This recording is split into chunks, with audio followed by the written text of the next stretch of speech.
بسم الله الرحمن الرحيم. الحمد لله الذي أنزل على عبده الكتاب ولم يجعل له عوجا قيما لينذر بأسا شديدا من لدنه ويبشر المؤمنين الذين يعملون الصالحات أن لهم أجرا حسنا ماكثين فيه أبدا وينذر الذين قالوا اتخذ الله ولدا ما لهم به من علم ولا لآبائهم كبرت كلمة تخرج من أفواههم إن يقولون إلا كذبا فلعلك باخع نفسك على آثارهم إن لم يؤمنوا بهذا الحديث أسفا إنا جعلنا ما على الأرض زينة لها لنبلوهم أيهم أحسن عملا وإنا لجاعلون ما عليها صعيدا جرزا أم حسبت أن أصحاب الكهف والرقيم كانوا من آياتنا عجبا إذ أوى الفتية إلى الكهف فقالوا ربنا آتنا من لدنك رحمة وهيئ لنا من أمرنا رشدا فضربنا على آذانهم في الكهف سنين عددا ثم بعثناهم لنعلم أي الحزبين أحصى لما لبثوا أمدا نحن نقص عليك نبأهم بالحق إنهم فتية آمنوا بربهم وزدناهم هدى وربطنا على قلوبهم إذ قاموا فقالوا ربنا رب السماوات والأرض لن ندعو من دونه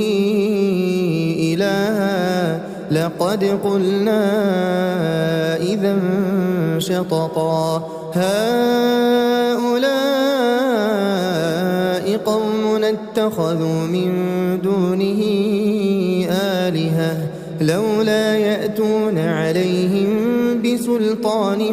بين فمن أظلم ممن افترى على الله كذبا وإذ اعتزلتموهم وما يعبدون إلا الله فأووا إلى الكهف ينشر لكم ربكم من رحمته ويهيئ لكم من أمركم مرفقا وترى الشمس إذا طلعت تزاور عن كهفهم ذات اليمين وإذا غربت تقرضهم ذات الشمال وهم في فجوة منه ذلك من آيات الله من يهد الله فهو المهتد ومن يضلل فلن تجد له وليا مرشدا وتحسبهم أيقاظا وهم رقود ونقلبهم ذات اليمين وذات الشمال وكلبهم باسط ذراعيه بالوصيد لو اطلعت عليهم لوليت منهم فرارا ولملئت منهم رعبا وكذلك بعثناهم ليتساءلوا بينهم قال قائل منهم كم لبثتم قالوا لبثنا يوما أو بعض يوم قالوا ربكم أعلم بما لبثتم فابعثوا أحدكم بورقكم هذه إلى المدينة فلينظر أيها أزكى طعاما فليأتكم برزق منه وليتلطف ولا يشعرن بكم أحدا إنهم إن يظهروا عليكم يرجموكم أو يعيدوكم في ملتهم ولن تفلحوا إذا أبدا وكذلك أعثرنا عليهم ليعلموا أن وعد الله حق وأن الساعة لا ريب فيها إذ يتنازعون بينهم أمرهم فقالوا بنوا عليهم بنيانا ربهم أعلم بهم قال الذين غلبوا على أمرهم لنتخذن عليهم مسجدا سيقولون ثلاثة رابعهم كلبهم ويقولون خمسة سادسهم كلبهم رجما بالغيب ويقولون سبعة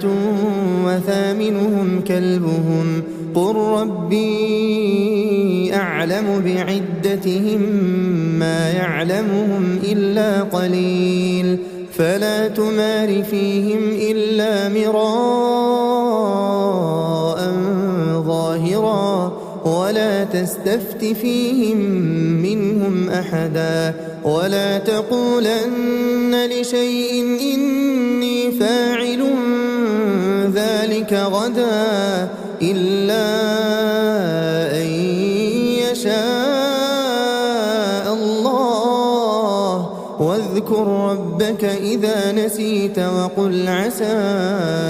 أن يهديني ربي لأقرب من هذا رشدا ولبثوا في كهفهم 300 سنين وازدادوا 9 قل الله أعلم بما لبثوا له غيب السماوات والأرض أبصر به وأسمع ما لهم من دونه من ولي ولا يشرك في حكمه أحدا واتل ما أوحي إليك من كتاب ربك لا مبدل لكلماته ولن تجد من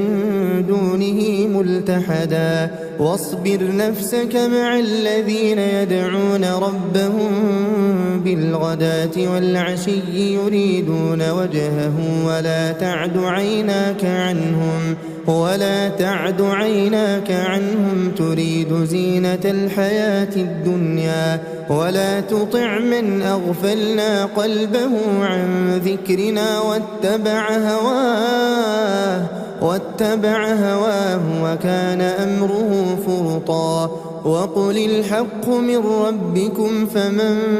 شاء فليؤمن ومن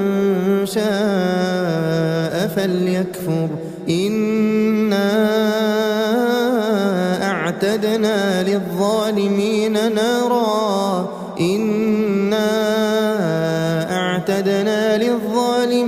نارا أحاط بهم سرادقها وإن يستغيثوا يغاثوا بماء كالمهل يشوي الوجوه بئس الشراب وساءت مرتفقا إن الذين آمنوا وعملوا الصالحات إنا لا نضيع أجر من أحسن عملا أولئك لهم جنات عدن تجري من تحتهم الأنهار يحلون فيها من أساور من ذهب ويلبسون ثيابا خضرا من سندس واستبرق متكئين فيها على الأرائك نعم الثواب وحسنت مرتفقا واضرب لهم مثل الرجلين جعلنا لأحدهما جنتين من أعناب وحففناهما بنخل وجعلنا بينهما زرعا كلتا الجنتين آتت أكلها ولم تظلم منه شيئا وفجرنا خلالهما نهرا وكان له ثمر فقال لصاحبه وهو يحاوره أنا أكثر منك مالا وأعز نفرا ودخل جنته وهو ظالم لنفسه قال ما أظن أن تبيد هذه أبدا وما أظن الساعة قائمة ولئن رددت إلى ربي لأجدن خيرا منها منقلبا قال له صاحبه وهو يحاوره أكفرت بالذي خلقك من تراب ثم من نطفة ثم سواك رجلا لكن هو الله ربي ولا أشرك بربي أحدا ولولا إذ دخلت جنتك قلت ما شاء الله لا قوة إلا بالله إن ترني أنا أقل منك مالا وولدا فعسى ربي أن يؤتيني خيرا من جنتك ويرسل عليها حسبانا من السماء فتصبح صعيدا زلقا أو يصبح ماؤها غورا فلن تستطيع له طلبا وأحيط بثمره فأصبح يقلب كفيه على ما أنفق فيها وهي خاوية على عروشها ويقول يا ليتني لم أشرك بربي أحدا ولم تكن له فئة ينصرونه من دون الله وما كان منتصرا هنالك الولاية لله الحق هو خير ثوابا وخير عقبا واضرب لهم مثل الحياة الدنيا كماء إن أنزلناه من السماء فاختلط به نبات الأرض فأصبح هشيما تذروه الرياح وكان الله على كل شيء مقتدرا المال والبنون زينة الحياة الدنيا والباقيات الصالحات خير عند ربك ثوابا وخير أملا ويوم نسير الجبال وترى الأرض بارزة وحشرناهم فلم نغادر منهم أحدا وعرضوا على ربك صفا لقد جئتمونا كما خلقناكم أول مرة بل زعمتم أن لن نجعل لكم موعدا ووضع الكتاب فترى المجرمين مشفقين مما فيه ويقولون يا ويلتنا ما لهذا الكتاب لا يغادر صغيرة ولا كبيرة إلا أحصاها ووجدوا ما عملوا حاضرا ولا يظلم ربك أحدا وإذ قلنا للملائكة اسجدوا لآدم فسجدوا إلا إبليس كان من الجن ففسق عن أمر ربه أفتتخذونه وذريته أولياء من دوني وهم لكم عدو بئس للظالمين بدلا ما أشهدتهم خلق السماوات والأرض ولا خلق أنفسهم وما كنت متخذ المضلين عضدا ويوم يقول نادوا شركائي الذين زعمتم فدعوهم فلم يستجيبوا لهم وجعلنا بينهم موبقا ورأى المجرمون النار فظنوا أنهم مواقعوها ولم يجدوا عنها مصرفا ولقد صرفنا في هذا القرآن للناس من كل مثل وكان الإنسان أكثر شيء جدلا وما منع الناس أن يؤمنوا إذ جاءهم الهدى ويستغفروا ربهم إلا أن تأتيهم سنة الأولين أو يأتيهم العذاب قبلا وما نرسل المرسلين إلا مبشرين ومنذرين ويجادل الذين كفروا بالباطل ليدحضوا به الحق واتخذوا آياتي وما أنذروا هزوا ومن أظلم ممن ذكر بآيات ربه فأعرض عنها ونسي ما قدمت يداه إنا جعلنا على قلوبهم أكنة أن يفقهوه وفي آذانهم وقرا وإن تدعهم إلى الهدى فلن يهتدوا إذا أبدا وربك الغفور ذو الرحمة لو يؤاخذهم بما كسبوا لعجل لهم العذاب بل لهم موعد لن يجدوا من دونه موئلا وتلك القرى أهلكناهم لما ظلموا وجعلنا لمهلكهم موعدا وإذ قال موسى لفتاه لا أبرح حتى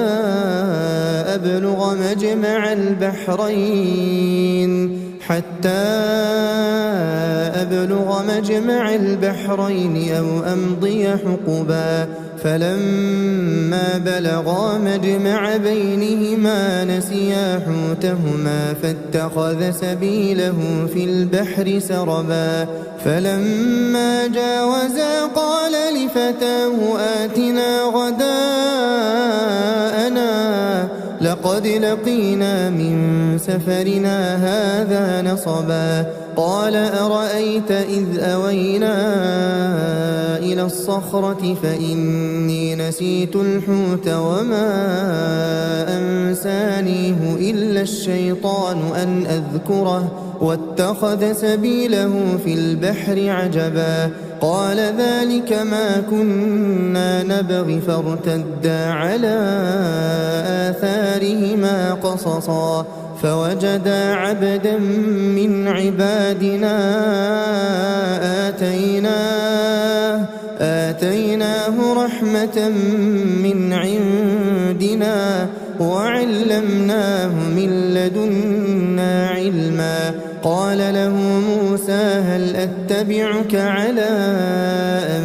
تعلمني مما علمت رشدا قال إنك لن تستطيع معي صبرا وكيف تصبر على ما لم تحط به خبرا قال ستجدني إن شاء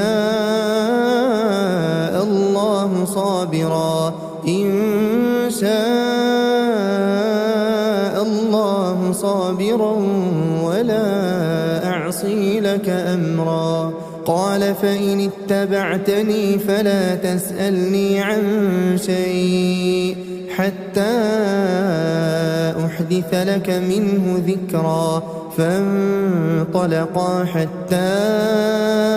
إذا ركبا في السفينة خرقها قال أخرقتها لتغرق أهلها لقد جئت شيئا إمرا قال ألم أقل إنك لن تستطيع معي صبرا قال لا تؤاخذني بما نسيت ولا ترهقني من أمري عسرا فانطلقا حتى إذا لقيا غلاما فقتله قال أقتلت نفسا زكية بغير نفس لقد جئت شيئا نكرا قال ألم أقل لك إنك لن تستطيع معي صبرا قال إن سألتك عن شيء بعدها فلا تصاحبني قد بلغت من لدني عذرا فانطلقا حتى إذا أتيا أهل قرية استطعما أهلها فأبوا أن يضيفوهما فوجدا فيها جدارا يريد أن ينقض فأقامه قال لو شئت لاتخذت عليه أجرا قال هذا فراق بيني وبينك سأنبئك بتأويل ما لم تستطع عليه صبرا أما السفينة فكانت لمساكين يعملون في البحر فأردت أن أعيبها وكان وراءهم ملك يأخذ كل سفينة غصبا وأما الغلام فكان أبواه مؤمنين فخشينا أن يرهقهما طغيانا وكفرا فأردنا أن يبدلهما ربهما خيرا منه زكاة وأقرب رحما وأما الجدار فكان لغلامين يتيمين في المدينة وكان تحته كنز لهما وكان أبوهما صالحا فأراد ربك أن يبلغا أشدهما ويستخرجا كنزهما رحمة من ربك وما فعلته عن أمري ذلك تأويل ما لم تسطع عليه صبرا ويسألونك عن ذي القرنين قل سأتلو عليكم منه ذكرا إنا مكنا له في الأرض وآتيناه من كل شيء سببا فأتبع سببا حتى إذا بلغ مغرب الشمس وجدها تغرب في عين حمئة ووجد عندها قوما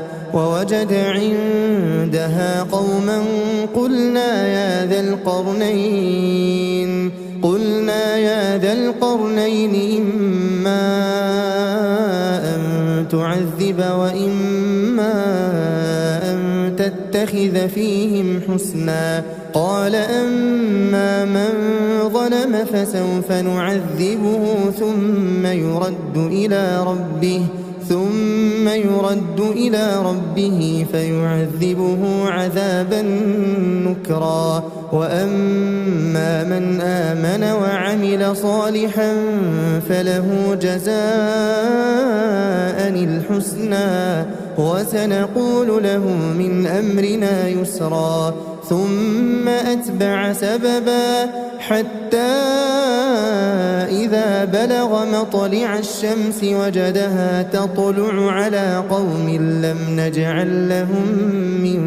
دونها سترا كذلك وقد أحطنا بما لديه خبرا ثم أتبع سببا حتى إذا بلغ بين السدين وجد من دونهما قوما لا يكادون يفقهون قولا قالوا يا ذا القرنين إن يأجوج ومأجوج مفسدون في الأرض فهل نجعل لك خرجا على أن تجعل بيننا وبينهم سدا قال ما مكني فيه ربي خير فأعينوني بقوة أجعل بينكم وبينهم ردما آتوني زبر الحديد حتى إذا ساوى بين الصدفين قال انفخوا حتى إذا جعله نارا قال آتوني أفرغ عليه قطرا فما استطاعوا أن يظهروه وما استطاعوا له نقبا قال هذا رحمة من ربي فإذا جاء وعد ربي جعله دكاء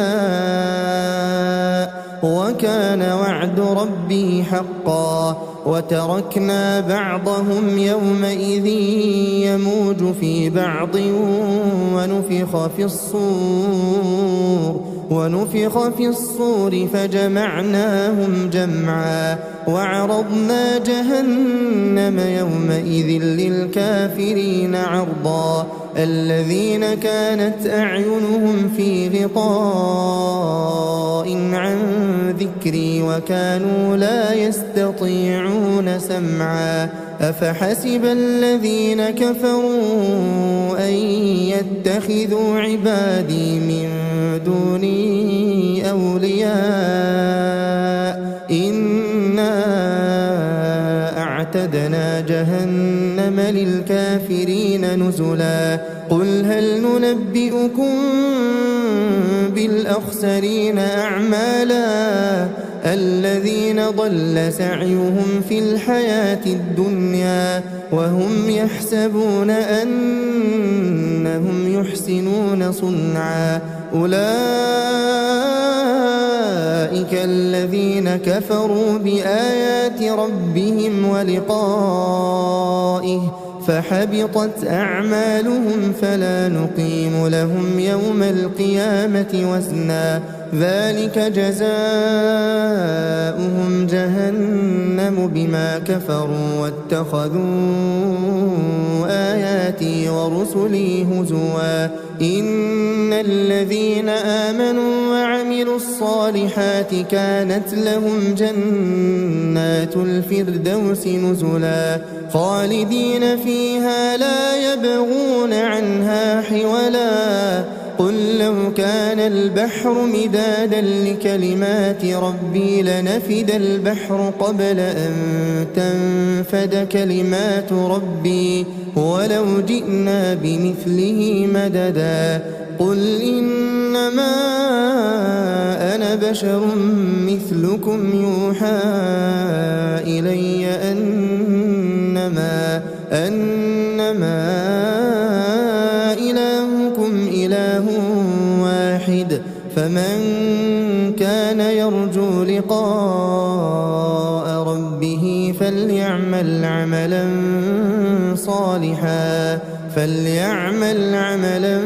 صالحا ولا يشرك بعبادة ربه أحدا.